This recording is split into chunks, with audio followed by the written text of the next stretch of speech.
जब अपना ही पराया बन गया। जिस बेटे की उंगली पकड़कर चलना सिखाया था, आज उसी बेटे ने बाप को धक्का देकर जमीन पर गिरा दिया। अगर ये सुनकर भी किसी का दिल न कांपे, तो समझिए इंसान अभी जिंदा है, इंसानियत नहीं। मध्य प्रदेश के एक छोटे से शहर सूरजपुर में रहते थे रघुवीर प्रसाद और उनकी पत्नी शारदा देवी। सादा जीवन, सीमित कमाई, लेकिन बेटे अमित को बड़ा आदमी बनाने का सपना, यही उनकी पूरी दुनिया थी। उस शाम भी दोनों पति पत्नी रात का खाना लगाने ही वाले थे कि अचानक दरवाजा जोर से खुला। अमित अंदर घुसा, चेहरा लाल, आंखों में आग, और गुस्से से चिल्ला उठा, तुम दोनों को शर्म नहीं आती? मेरी पत्नी ने जो कहा है वो झूठ नहीं है। तुम बुढ़ापे में भी अपनी हद भूल गए हो। रघुवीर प्रसाद के हाथ में थाली थी। दाल फर्श पर गिर गई और आवाज उनके गले में ही अटक गई। शारदा देवी जैसे पत्थर की हो गईं। बेटा, रघुवीर ने कांपती आवाज में कहा, क्या तू सच में सोच सकता है कि तेरा बाप तेरी पत्नी पर गंदी नजर डालेगा? लेकिन अमित का दिल पत्थर बन चुका था। ड्रामा मत करो। और अगले ही पल उसने अपने बाप को जोर से धक्का दे दिया। रघुवीर दीवार से टकराए और जमीन पर गिर पड़े। अमित! शारदा चीख पड़ी, ये तू क्या कर रहा है? अपने माँ बाप से ऐसे पेश आता है कोई? अमित की आंखों में नफरत थी। चुप रहो, अब इस घर में तुम्हारी कोई जगह नहीं है।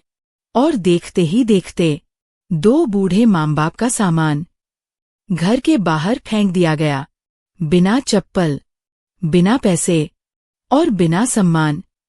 दरवाजा बंद हो गया। पड़ोसी खिड़कियों से देख रहे थे। कोई चुप, कोई तमाशबीन। रघुवीर ने शारदा का कांपता हाथ पकड़ा। चलो शारदा, अब इस घर में रहना हमारी आत्मा के लिए जहर है। सड़क सुनसान थी और बुढ़ापे का बोझ हर कदम पर भारी पड़ रहा था।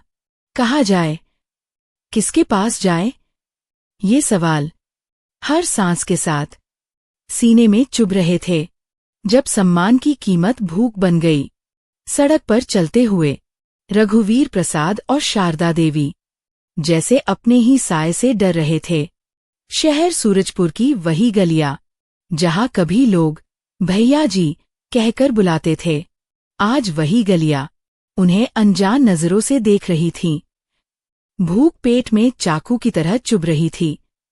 शारदा देवी का सिर घूम रहा था।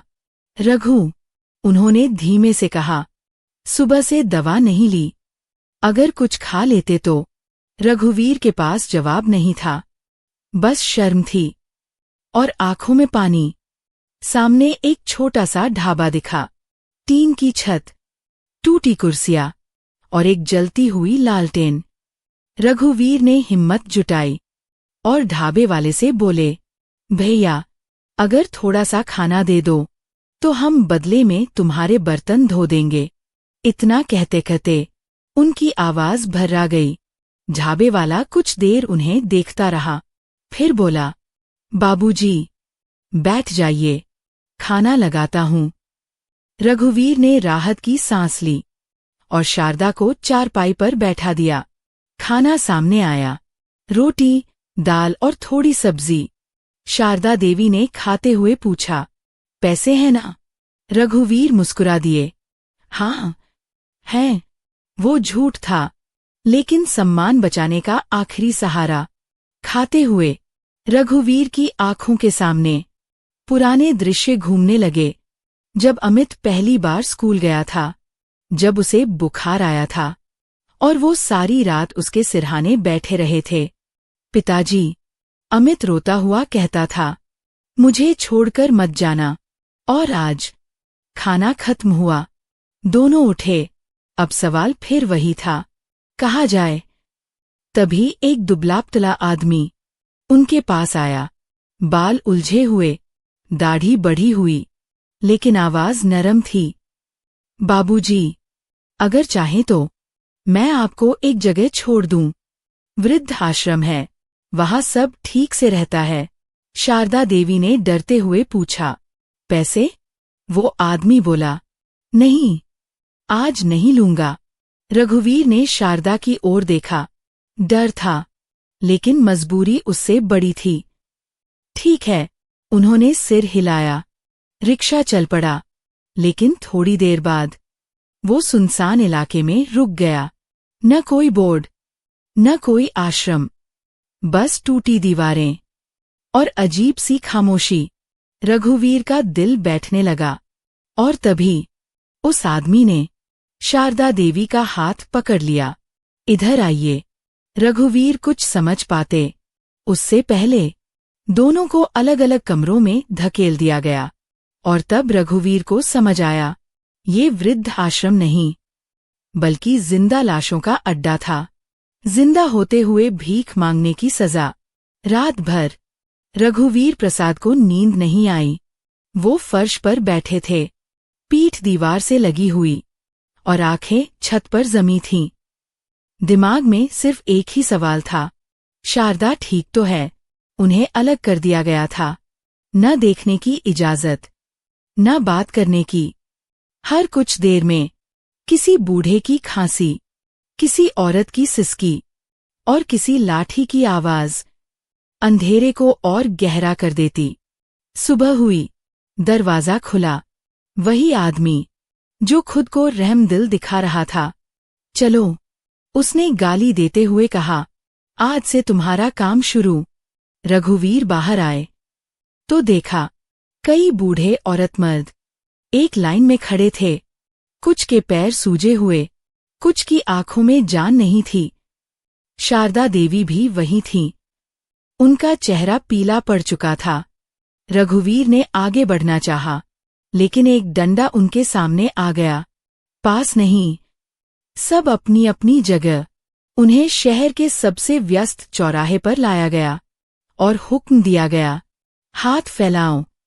आज भीख नहीं आई तो रात को खाना नहीं मिलेगा। रघुवीर की आत्मा कांप उठी। मैं नहीं कर सकता, उन्होंने धीमे से कहा। पीछे खड़ा एक बूढ़ा फुसफुसाया, मत बोलो, वरना मारेंगे। रघुवीर की आंखों से आंसू बहने लगे। जिंदगी भर कभी किसी से कुछ नहीं मांगा, और आज। तभी एक काली गाड़ी चौराहे पर आकर रुकी। गाड़ी से उतरा एक पढ़ा लिखा, सलीकेदार आदमी। उसकी नजर सीधे रघुवीर पर जाकर रुक गई। वो कुछ पल देखता रहा, फिर उसकी आंखें भर आईं। बाबूजी? उसकी आवाज कांप गई। आप यहां? रघुवीर ने सिर उठाकर देखा। चेहरा जाना पहचाना था, लेकिन याद पूरी नहीं आ रही थी। आप मुझे पहचानते नहीं? उस आदमी ने कहा। आप मुझे मोहन कहकर बुलाते थे।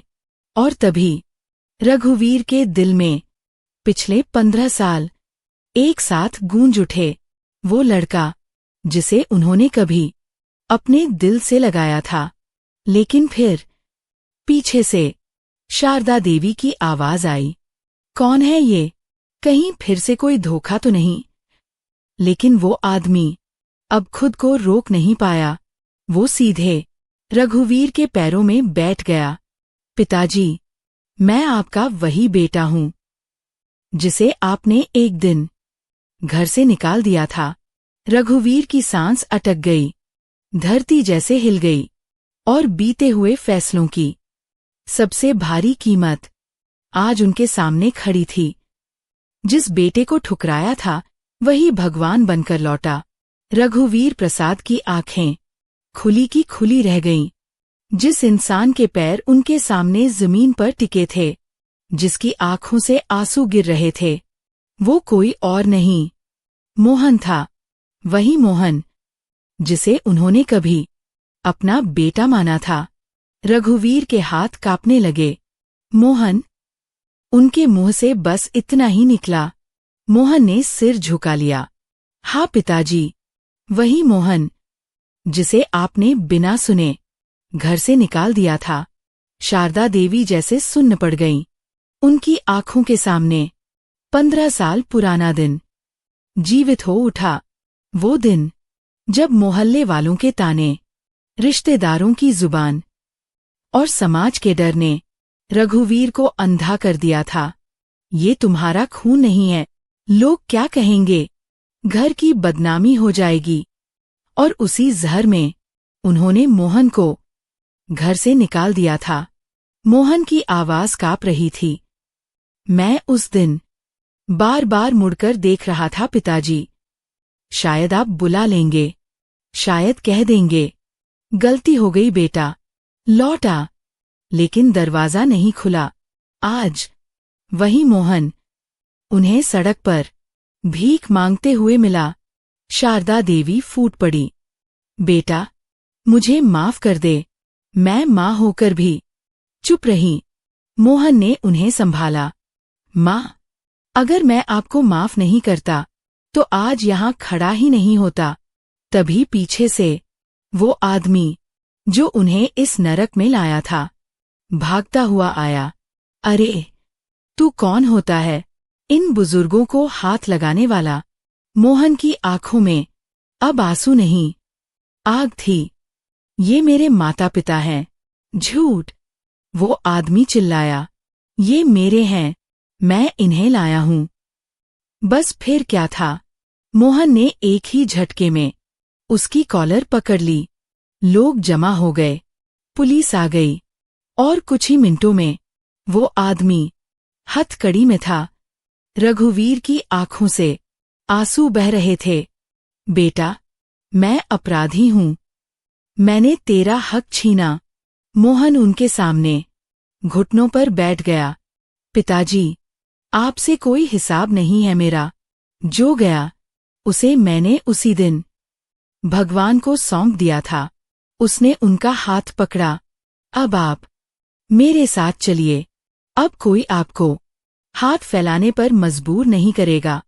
रघुवीर ने पहली बार 15 साल बाद किसी बेटे के कंधे पर सिर रखा और रो दिए। खून से नहीं, कर्म से बनता है बेटा।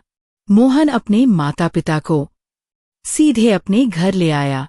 वो घर बहुत बड़ा नहीं था, लेकिन उसमें सम्मान, सुकून और अपनापन भरा हुआ था। शारदा देवी को पहली बार किसी ने माँ कहकर इतने आदर से बुलाया। मोहन की पत्नी रीना उनके पैर छूकर बोली, माँ, बाबूजी, आज से ये घर आपका है।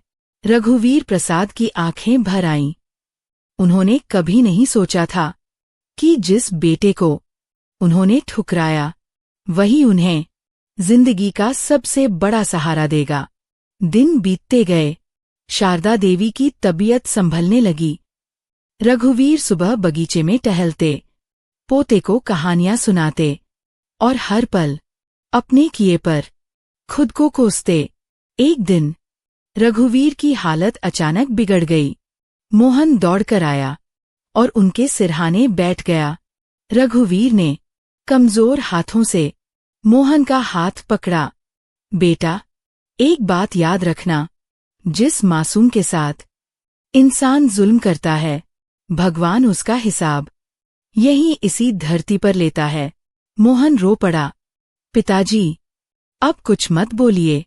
रघुवीर ने आखिरी बार मुस्कुराकर कहा, मैंने तुझे खोकर सब कुछ खो दिया था और तुझे पाकर सब कुछ पा लिया। और फिर उनकी सांसें हमेशा के लिए थम गईं। शारदा देवी फूट फूट कर रोईं।